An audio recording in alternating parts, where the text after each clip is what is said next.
Donald Trump went on a tirade against Dr. Deborah Birx, who, by the way, provided quite a bit of cover for Trump during the coronavirus pandemic.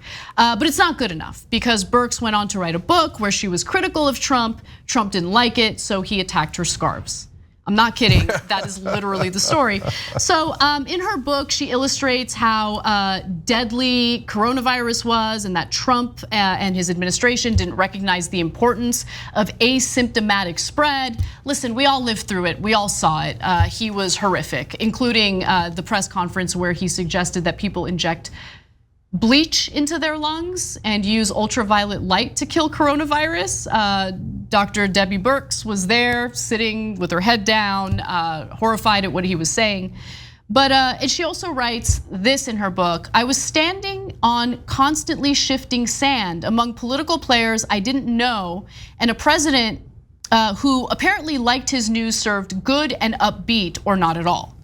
Yeah, in other words, if you've got a story for him about, hey, there's a worldwide pandemic and it's really deadly and dangerous, I don't want to hear it. I only want good news. That's really dangerous. We got to get ready. If we don't get ready, it's going to kill more people. I don't want to hear it. Okay, that's going to hurt the stock market. Remember in the beginning of COVID, Trump would constantly talk about the stock market? Yes, yes. Okay, that's all he cares about. Because he's rich and all of his friends are rich.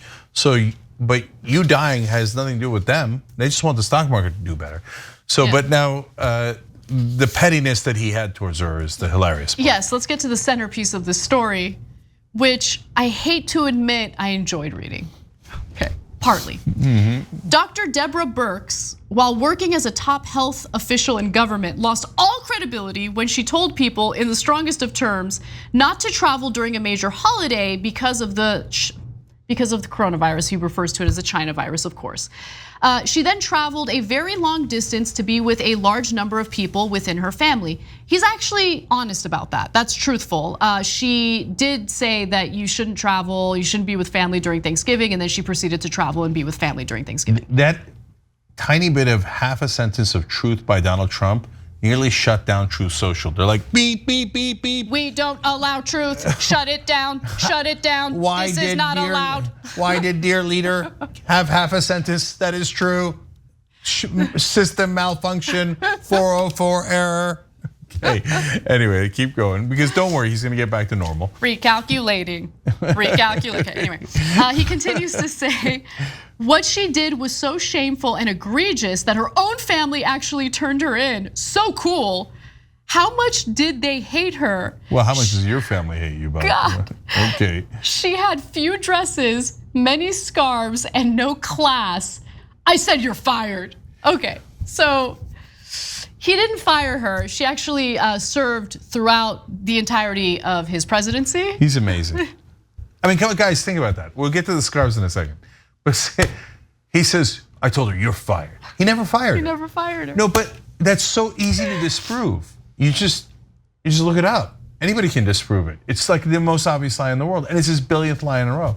The thing I don't understand about the right wing is, look, I understand that you want an outsider, you hate the elites, you hate the people in power, and I empathize with that. I'm glad you do. And I've given credit to the right wing before for figuring out how corrupt the government is before the left wing did, okay? Well, probably about the same time as the left wing, but certainly before the Democrats did, right?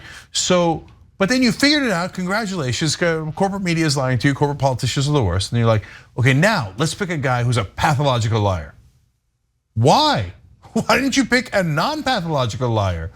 And a pathological narcissist, and a guy who's a weirdo and mean, and the lies are so obvious. Like, you don't have to be a rocket scientist to figure it out.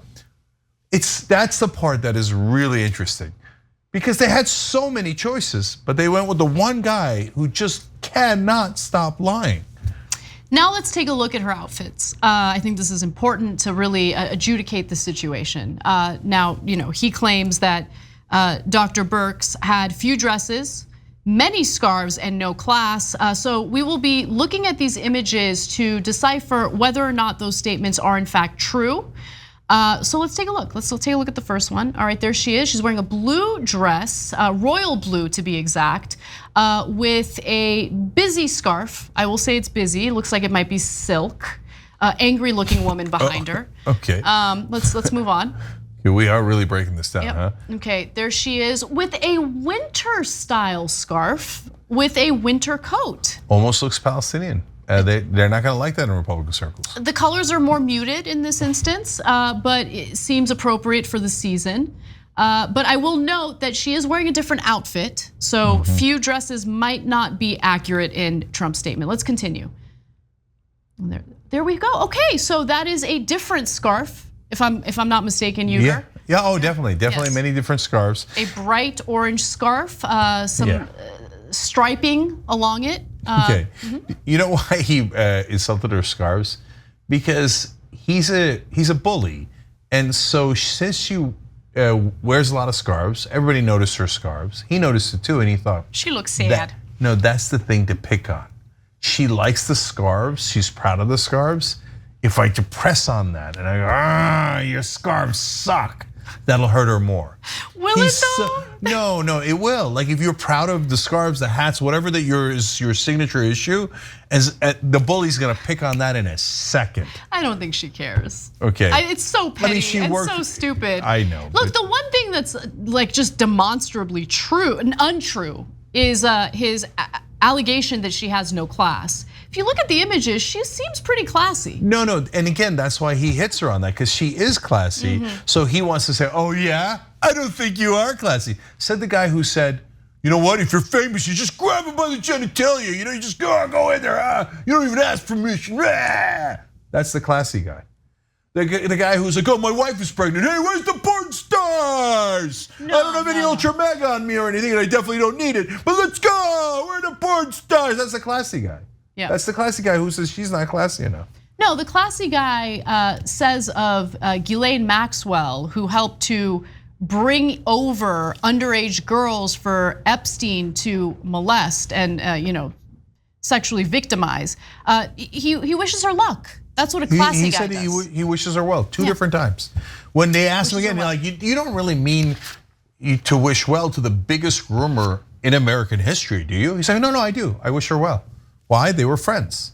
And he was big friends with Jeffrey Epstein, and he said publicly, many years ago, decades ago, he said, oh, Jeffrey likes someone young. Ugh, God, so disgusting. So he knew all along. You know why? Because he's classy. Dr. Birx, who was trying to save your life, not classy, but Trump judging her scarves and thinking about grabbing genitalia anywhere around there without permission, he's A-OK classy. But look, the right wing, they don't like him despite the fact that he has no class. They like him because he has no class. They don't like him despite the fact that he's mean. They like him because he's mean. And now back to the lying, that actually does explain it. They want pretty little lies. They want somebody to come and tell them there's no racism in America. They're like, yes, that's a lie I like. It's all black people's fault. They're like, yes. And by the way, we're also not racist. Wait, you just blame black people for all the problems. I know, tell me another lie. Tell me another lie. Until of course they got to the lie that COVID wasn't that big a deal, you shouldn't take the vaccine, and then hundreds of thousands of them died. But even then they didn't mind the lies. It was so soothing to them. Yeah. So that's who Trump is, that's who his voters are. And Dr. Birx is at least out of that mess now, but she tried her best. A lot of people tried their best to get you actual information during Trump era, but they didn't want it. They thought they didn't need it. Yeah. A lot of them are dead now. We wish they weren't, because we're actually decent people. My God, if the left wing had a bad idea and decided not to take vaccines and hundreds of thousands of us died, imagine how much the right wing would have celebrated that. Thanks for watching The Young Turks, I really appreciate it. Another way to show support is through YouTube memberships. You'll get to interact with us more. There's live chat emojis, badges. You've got emojis of me, Anna, John, JR, so those are super fun. But you also get playback of our exclusive member-only shows and specials right after they air. So all of that, all you gotta do is click that join button right underneath the video. Thank you.